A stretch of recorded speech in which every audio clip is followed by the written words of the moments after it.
Muy buenas con todos. Vamos a ingresar ya al cuarto y último módulo de nuestro curso, titulado La construcción del Perú contemporáneo. Este cuarto módulo tiene que ver con los cambios sociales entre los años 30 y 60 del siglo XX. En el módulo anterior habíamos hablado de los cambios políticos, la política de masas, los nuevos actores políticos que surgieron en el país, como también la expansión del Estado.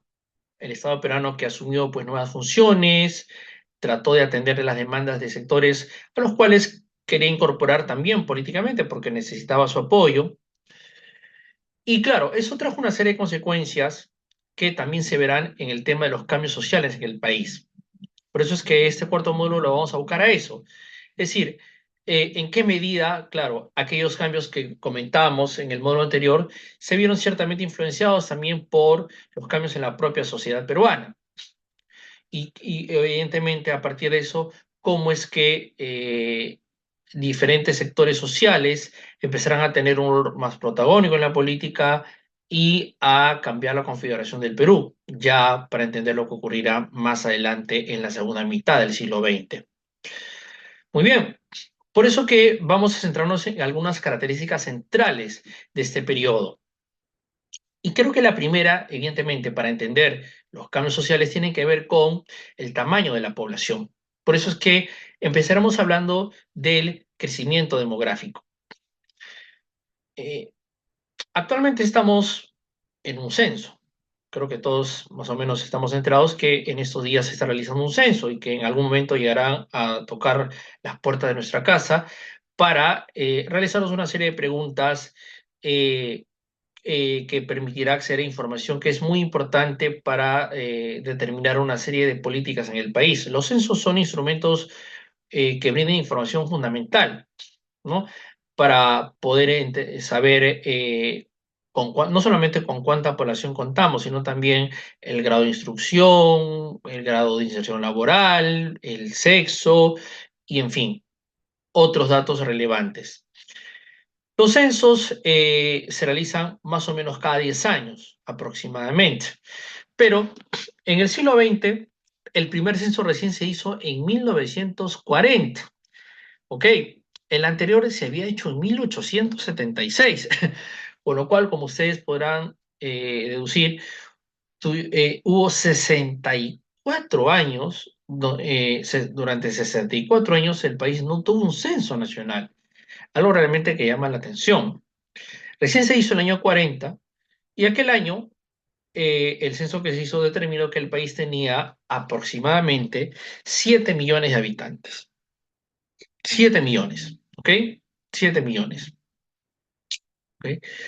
Y a partir de ese momento los censos se van a hacer, bueno, aproximadamente cada 10 años, aunque claro, el siguiente se hizo recién el año 61, ¿no?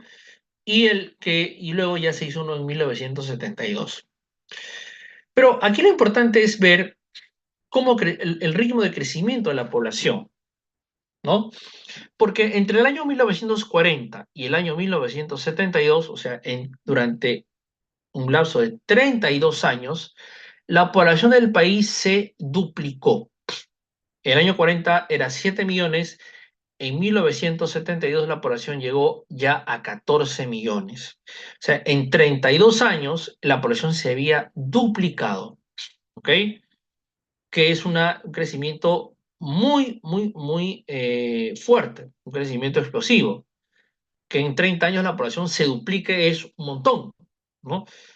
Y ustedes lo podrán darse cuenta, ¿no? Y de por qué la tasa de crecimiento era tan alta, porque en los últimos 30 años, tengamos en cuenta los últimos 30 años del país, la población no ha crecido a esa misma tasa. Si ustedes toman en cuenta el censo de 1993, ¿ok? Y el que se va a hacer en estas fechas, son más o menos 30 años aproximadamente, verán que la población no se va a duplicar. Quizá haya crecido un 5 o 10%, no más. Pero entre los años 40 y 70 se duplicó. Pero aún más llamativo es lo que pasó con la población de Lima, porque en el año 1940 Lima tenía aproximadamente 700.000 habitantes. Era la 10ª parte de la población total del país.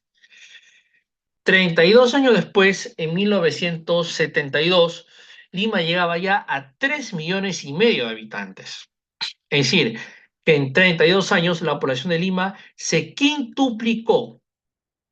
Es decir, si la población del Perú, total del Perú, en ese mismo periodo se había duplicado, la de Lima se quintuplicó, o sea, creció a una tasa aún más alta inclusive. ¿Por qué? ¿A qué se debe esto? ¿A qué se debe esta diferencia? A que, además del crecimiento natural de la población, en Lima se produjo otro fenómeno. ¿Cuál fue? El de las migraciones. Vamos a verlo con más detalle en las siguientes gráficas.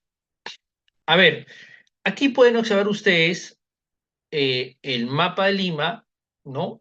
Un plano, si quieren ustedes, que muestra eh, dónde vivía la población, o sea, las zonas pobladas, urbanizadas, si se quiere, en 1910, a inicios del siglo XX. Lo que ven ustedes, obviamente, de color oscuro, ¿no?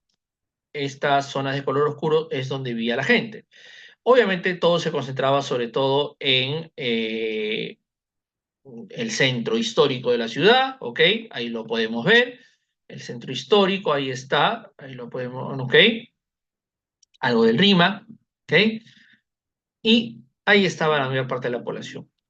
Luego, habían amplias zonas donde no había nada, donde, claro, eran pues haciendas, chacras, donde no había absolutamente nada. Y luego teníamos el Callao, el puerto, ¿no? Donde ya había también, obviamente, había concentración de población, la gente vivía aquí en el puerto. Y luego tenían ustedes unas pequeñas manchitas, como ven, ¿no? Que eran las zonas ya, lo que llamaban, se decía en esas épocas, los balnearios. Algo en Miraflores, ¿no? Pero muy poquito, como podrán darse cuenta. Algo en Barranco y en Chorrillos. Y algo por aquí en lo que se conocía como la Magdalena Vieja, que vendría a ser hoy el distrito de Pueblo Libre. Solo eso está habitado en Lima, nada más. Todo lo que ven ustedes en blanco eran haciendas, chacras, eso, campos de cultivo, nada más. Avancemos un poco en el tiempo. 1940. Como verán, ya ha cambiado el panorama, hay muchas más zonas pobladas, sobre todo esta zona céntrica, ¿no? Que es la que se empieza a urbanizar a partir de qué? Del crecimiento y la expansión urbana de la época de Leguía, ¿no? La que comentamos, recordarán, en el segundo módulo, la Patria Nueva, las avenidas que se trazaron, la avenida Leguía, la avenida El Progreso, eso es lo que permite una expansión urbana y que empiecen a poblarse estas zonas. Los distritos, lo que hoy serían los distritos de Lince, San Isidro, La Victoria, Jesús María, Pueblo Libre, ¿ok? Bueno, más también Miraflores, evidentemente, ¿no? Ya hay una mayor población en esta zona, ¿no? Aunque todavía hay bastantes partes que están como ven en blanco, ¿no? Es decir, por ejemplo, lo que nosotros conocemos como los conos, ¿no? ¿No? Todavía no está poblado, como verán. Es básicamente la Lima más céntrica, urbana, ¿ok? Tradicional, lo que se ha poblado en estos años. Ahora, este es el año 40. Es justamente la etapa que estamos empezando a ver. ¿Qué ocurrió ya 30 años después? ¿No? Vamos ahora a ver la siguiente imagen de cómo ya se veía Lima hacia 1970. Ya, es decir, ya cuando ha empezado y se ha desarrollado el proceso de las grandes migraciones, ya cómo se empieza a ver Lima, de la siguiente manera. Vean ustedes el cambio, ya toda la área céntrica ya está casi poblada y aquí ya sí podemos ver la presencia de población en las zonas, diríamos, de los conos, ¿no? Cono norte, ¿no? Lo que ya vendría a ser luego los distritos de Comas, Independencia, San Martín de Porres, cono oeste, el Agustino, Santa Anita, cono sur, Vía María del Triunfo, Vía El Salvador, San Juan de Miraflores, ¿ok? Esas zonas ya se están empezando, no, recién se están empezando a poblar, no es que todavía están totalmente pobladas, están empezando a urbanizar si se quiere. Entonces, así ya se veía Lima hacia 1970, ¿ok? Vean ustedes, claro, si viéramos un mapa similar. En la actualidad creo que ya todo estaría ya totalmente copado, ¿no? Pero claro, eso ya es algo que veremos o se podrá ver en un mapa actual, si se quiere. Ahora bien, este mayor poblamiento de Lima, como dije, es también resultado del fenómeno de las grandes migraciones, ¿no? Y justamente es el punto que vamos a ver a continuación. Porque en realidad, más allá de que hablar de las consecuencias, ¿no? Que también es algo que vamos a comentar, el tema es entender por qué se produjeron. ¿Por qué a partir de los años 40 del siglo XX hay un proceso ya mucho más grande de las migraciones, ¿no? Sobre todo de diferentes partes del interior, ¿ok? Hacia zonas más de la costa, más urbanas, sobre todo Lima, pero no solo Lima, ¿no? Porque hay otras ciudades también de la costa que verán migración, pero claro, Lima será la principal receptora de esa migración. ¿Por qué? ¿Cuáles fueron las causas de este proceso migratorio? Hay varias, ¿no? Pero las podemos resumir y las podemos agrupar, si se quiere, en dos tipos de factores. Los que los sociólogos, si quieren, llaman a veces los factores de expulsión y los factores de atracción. ¿A qué nos referimos con factores de expulsión? Con ello nos referimos a la problemática que tenía la población en el interior del país, o sea, a los problemas económicos, sociales que padecían y que van a originar que ellos salgan expulsados, de ahí viene el nombre, factor de expulsión, salgan expulsados de sus lugares de origen y vayan hacia otros lugares, ¿no? Entonces, dentro de los factores de expulsión, quizá el factor, sí, el hecho más relevante será la crisis del sistema de Hacienda. Porque, como sabemos, la mayor parte de la población del país, todavía hasta los años 40, es población rural. ¿Y a qué actividad se dedicaba en el interior? Pues básicamente a la agricultura. Trabajaban en las grandes haciendas, claro, pero ya una población que va a empezar a tener problemas porque el sistema de hacienda tradicional en el país empieza a hacer crisis desde los 40. Es decir, haciendas que eran, bueno, enormes, ¿ok? Pero que tenían problemas porque ya eran haciendas atrasadas y donde la población campesina que ahí vivía, ¿no? Era una población que también ya crecía, el crecimiento demográfico llega también, obviamente, a esta parte del país. Entonces, claro, es una población creciente que demanda un mayor acceso a las tierras y esto va a generar un problema. Un problema que, claro, va a irse agudizando, ¿no? Siendo más visible, que ya en los años 50 y 60 llevará a ya inclusive movimientos violentos de toma de tierras y a la necesidad de realizar una reforma justamente en el agro y que finalmente esa reforma se hará durante el gobierno revolucionario de la Fuerza Armada del año 69. Pero entonces hay un problema de las haciendas porque hay una presión por acceder a las tierras, porque la actividad agrícola es una actividad muy atrasada aquí, no es decir, no hay tecnología, no hay inversión, no hay capital y además la población que trabaja lo hace en condiciones pues terribles, ¿no? En condiciones, como dije, bastante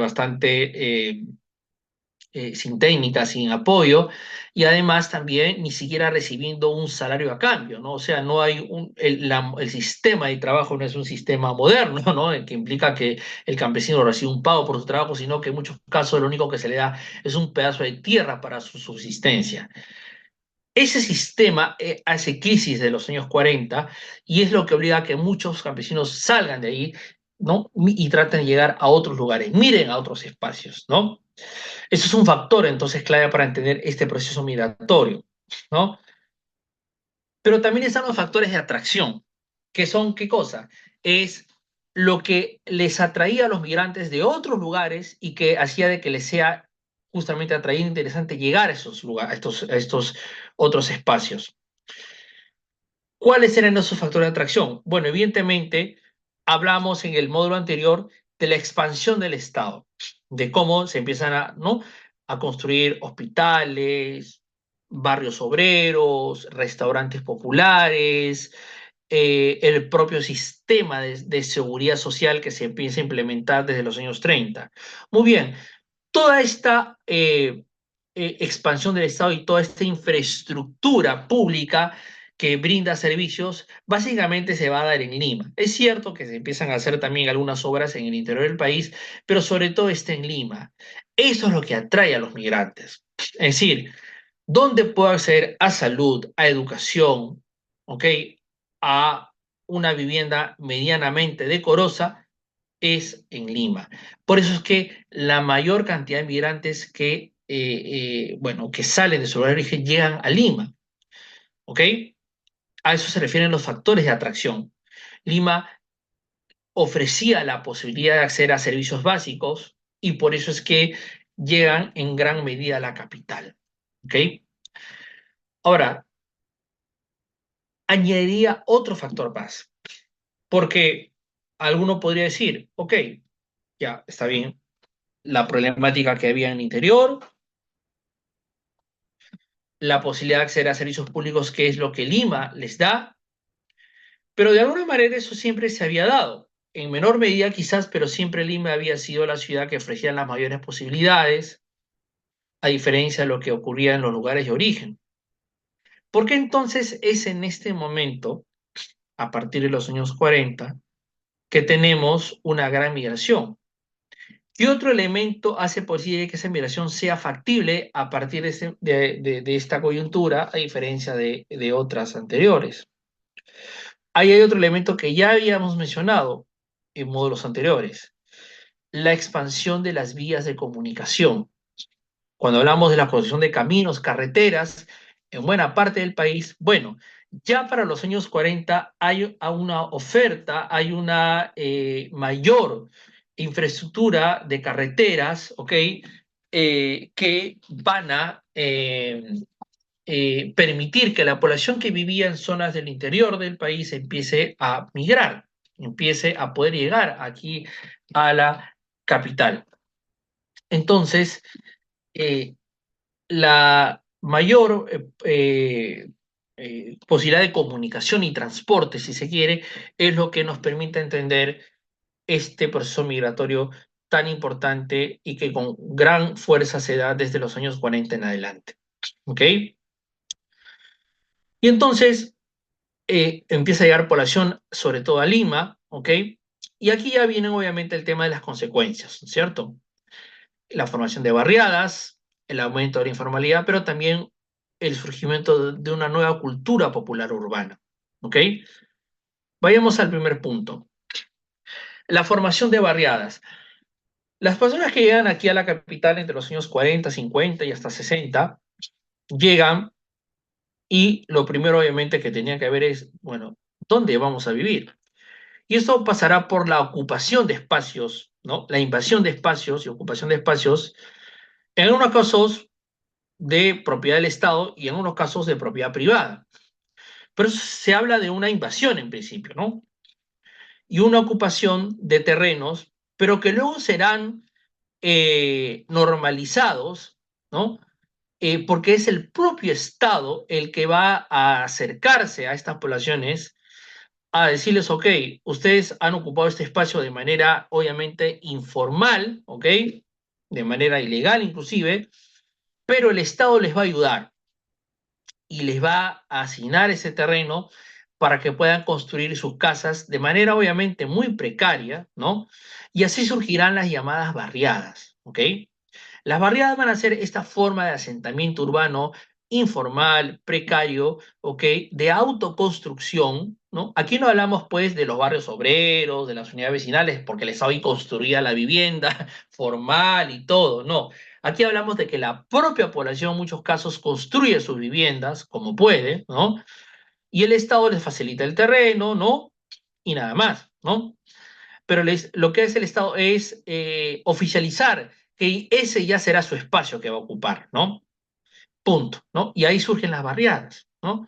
Y las barriadas surgirán en las zonas, ¿no? Donde la población migrante ve, donde no había obviamente nada urbanizado, y iban a empezar a aparecer en varias partes de la ciudad, ¿ok?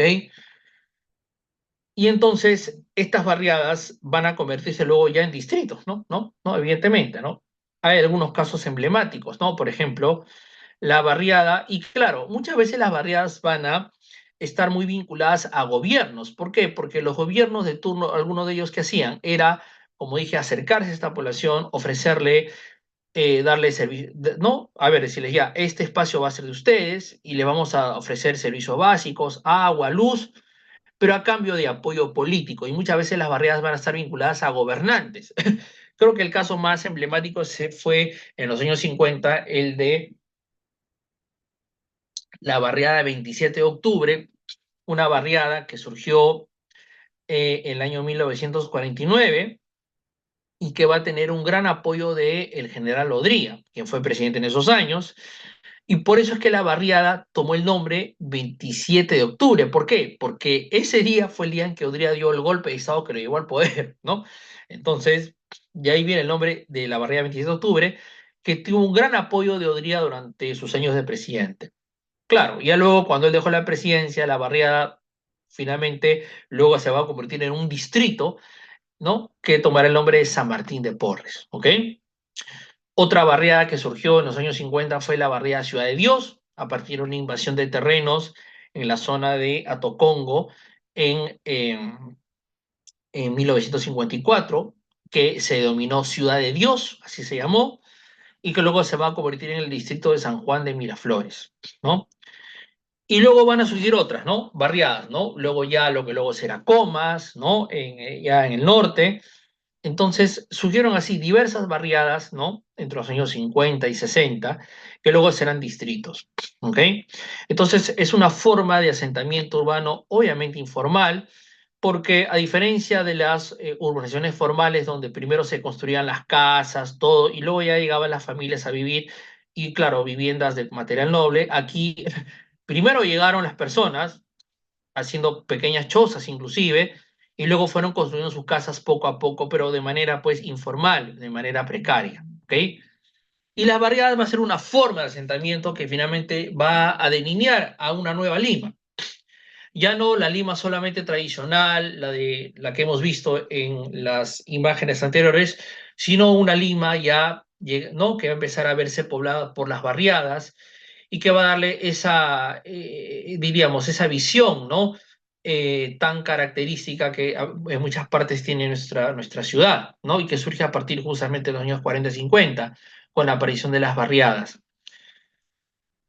Otra consecuencia fue la informalidad o el aumento de la informalidad, porque las personas que llegaron no solamente tenían que preocuparse de dónde iban a vivir, sino a qué se iban a dedicar.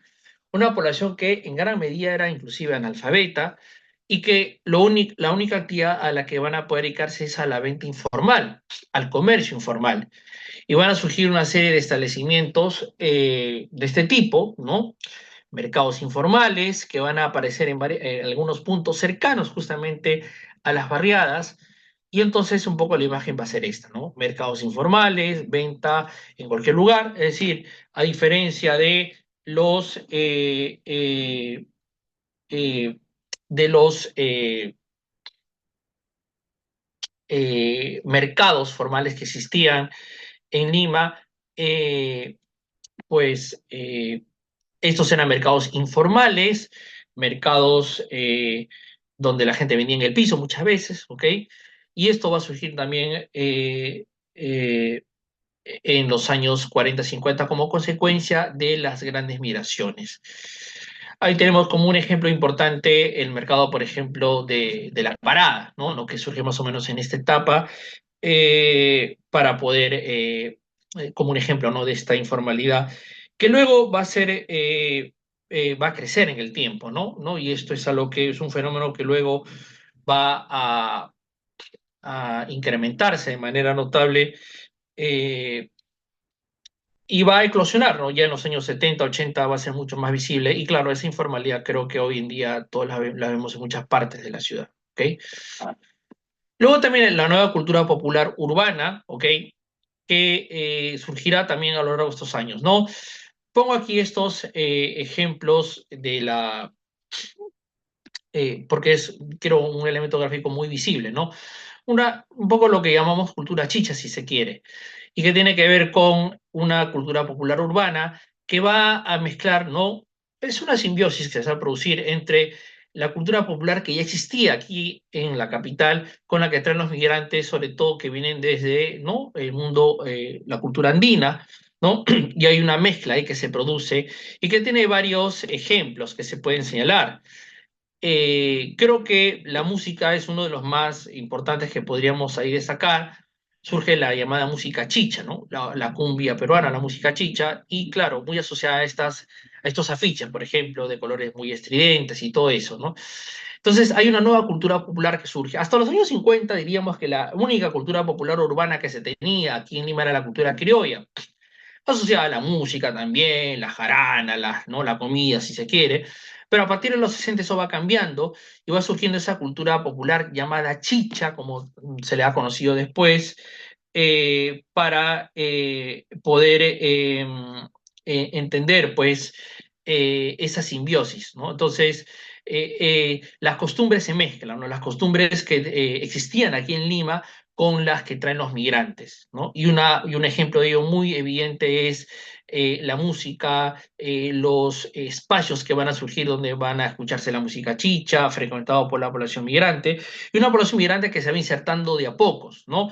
Obviamente fue un proceso que no fue fácil, ¿no? Y que va a terminar, ¿no? Por insertándose, ¿no? Y creando esta imagen que nosotros hemos escuchado bastante, ¿no? Que hay, ahora tenemos varias Limas, ¿no? Lima es una ciudad que es el crisol del país. Aquí han convergido personas de muchas partes, ¿no? De la sierra, de la selva, de la costa norte. Bueno, claro, la población más originaria de Lima, y todos ahora conviven y coexisten en esta ciudad que es tan diversa. Y claro, en la diversidad está su riqueza, justamente, ¿ok? Luego ya, obviamente, esta es una etapa en la cual también Lima sigue ese proceso de modernización que un poco empezó con Leguía en los años 20 y que va a continuar. Ya en los años 40, 50 empieza a darse un proceso en que empiezan a hacerse grandes construcciones, edificios públicos, y donde, claro, eso va a generar también que algunas de las casas más antiguas, de los lugares más antiguos de la ciudad, a veces vayan desapareciendo para que surjan edificios como este, por ejemplo, que es un poco también una consecuencia de la expansión del Estado. ¿Eh?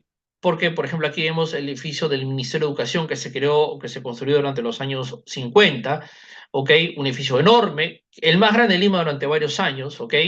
Que para muchos simbolizaba esa modernidad, ¿no? Es decir, que en lugares donde antes solamente habían construcciones pequeñas, pequeñas casas, ¿no? Que algunas inclusive venían de la época de la colonia o del siglo XIX, ahora aparecían estos grandes edificios. Aquí tenemos un ejemplo. Aquí vemos otra imagen muy interesante de esta Lima de mediados del siglo XX. Vemos ahí la Plaza de Armas con el medio de transporte más común que todavía existía, que era el tranvía, ¿no? Donde la gente, bueno, se transportaba en esa época de esa manera. Ya vemos bastantes autos también en la Plaza de Armas. Esta es otra imagen muy interesante del lugar más importante de la ciudad, la calle más emblemática, de mayor relevancia, sobre todo comercial económica, el Jirón de la Unión. Es una imagen de los años 50 y vemos cómo está también llena de autos, llena de negocios, ¿no? El Jirón de la Unión va a ser la calle más importante, esto creo que algunos siempre hemos escuchado, ¿no? Esta idea de que el Jirón de la Unión era pues el centro medular, ¿no? De Lima, y en fin, ¿no?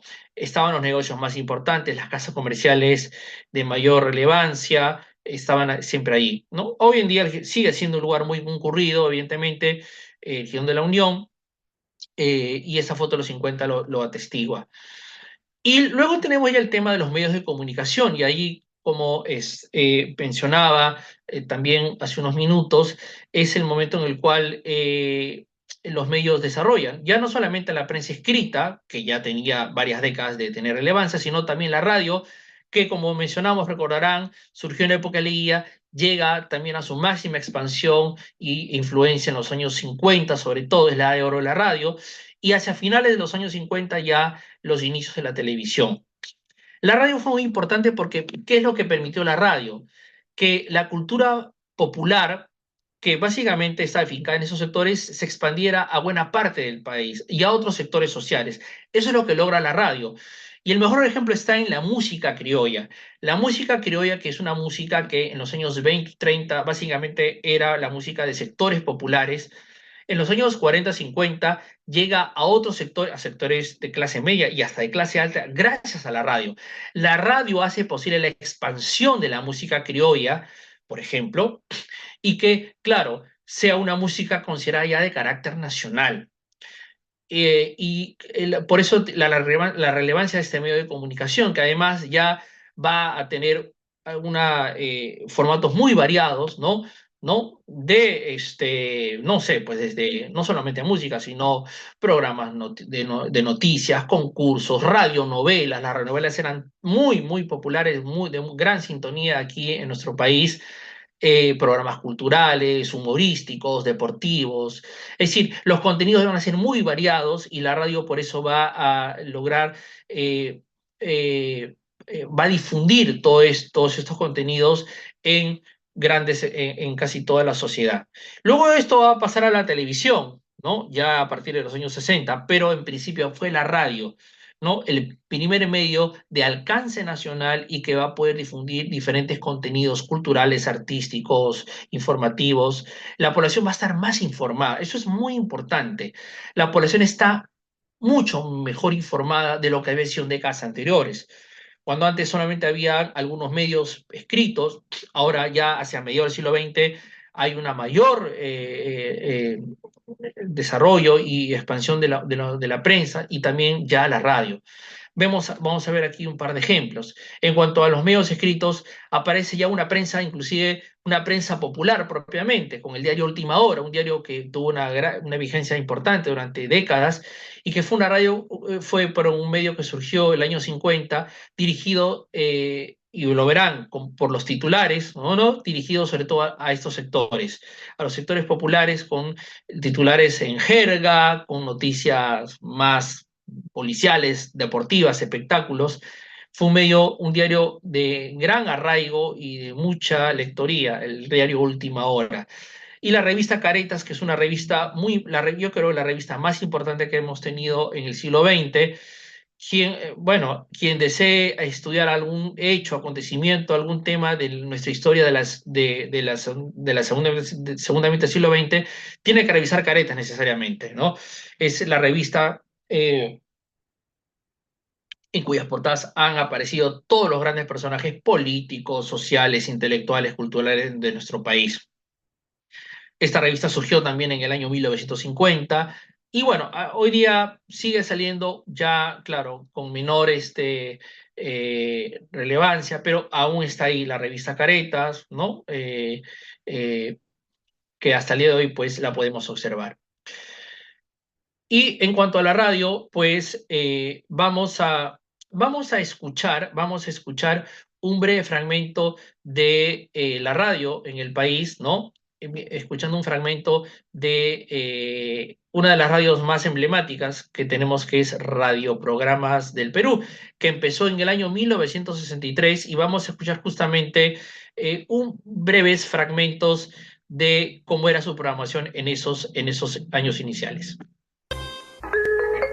En este momento, 12 emisoras del país comienzan a transmitir simultáneamente para contento de todo el Perú. Somos el único sistema radial de toda la República que transmite a nivel nacional la misma programación y con la misma óptima calidad en todas partes.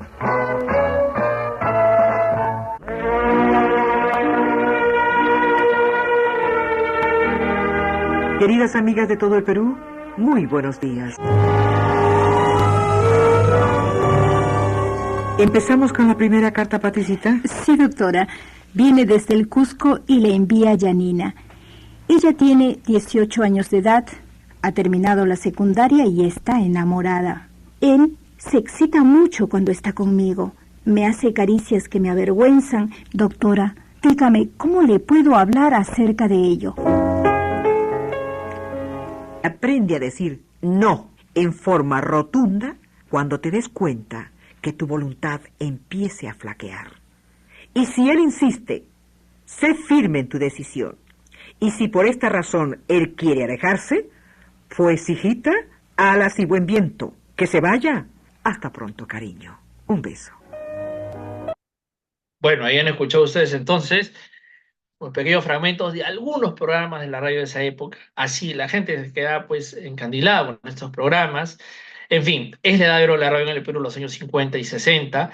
Y como decía, la radio logra una gran cobertura y transmitir muchos contenidos de diverso tipo. ¿Ok? Y para ya terminar, pues otro medio de comunicación importante, que ya tenía algunas décadas, pero que también ya tiene una mayor influencia, es el cine, no solamente para ver películas, ¿no? Sino también porque a través del cine se transmitían noticias, a través de noticiarios que se veían en el cine. Así que es otro medio de comunicación importante y que le va a permitir a los gobiernos de esta época, años 40, 50, 60, poder aparecer, ¿no? Frente a la población en imágenes de este tipo, inaugurando obras públicas, ¿no es cierto? ¿No? O en diferentes eventos que se daban. Entonces, en líneas generales, entonces, esta es una etapa de cambios muy importantes en la sociedad peruana. Un poco se sientan las bases de lo que vendrá más adelante, es decir, una sociedad ya, para empezar, un crecimiento poblacional bastante importante. A partir de ello, las migraciones hacia zonas más urbanas, sobre todo Lima, y sobre todo, claro, esto origina que la población urbana empiece a crecer y empieza a ser ya la más importante en el país y ya no tanto la rural. Ya para los años 70, la población urbana del Perú superaba la rural. Obviamente hoy en día eso ya es mucho más claro. Pero entonces ese proceso o esas características que hoy tenemos, un país básicamente urbano, más conectado y más comunicado, empieza a partir de los años 40 y 50 con estos procesos y estos cambios que hemos podido comentar. Muy bien, con eso entonces ponemos fin al cuarto módulo.